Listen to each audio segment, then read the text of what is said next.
சேலம் மாவட்டத்தில் உள்ள பேளூரில் அமைந்துள்ள தான்தோன்றீஸ்வரர் கோவில் மிக பழமையும் பெருமையும் கொண்ட ஒரு சிவன் கோவில் ஆகும்.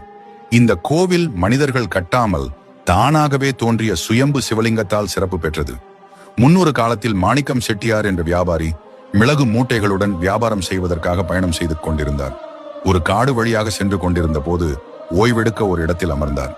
அப்போது சுண்டைக்காயை ஒரு கல்லில் நசுக்கும் போது அந்த கல்லில் இருந்து கல்லடிப்பட்டு தலைவலிக்குது, உன் மிளகை அரைத்து தூவி பற்று என்ற மனித குரல் கேட்டது.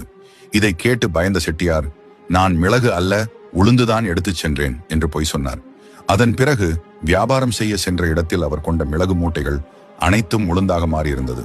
அதனால் திகைத்த செட்டியார் திரும்ப அந்த இடத்திற்கு சென்று உண்மையை கூறி கல்லில் விழுந்த சுண்டைக்காயில் இருந்து பெறப்பட்ட அறிவுரையை பின்பற்றி அதேபோல் மிளகை அரைத்து அந்த கல்லில் தூவினார்.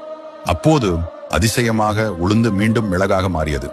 இதை ஒரு தெய்வீக அறிகுறியாக நினைத்த செட்டியார் அந்த இடத்தில் சிவபெருமான் தானாகவே லிங்க ரூபமாக தோன்றியிருப்பதை உணர்ந்து அங்கே சிவனுக்காக ஒரு ஆலயம் கட்டினார்.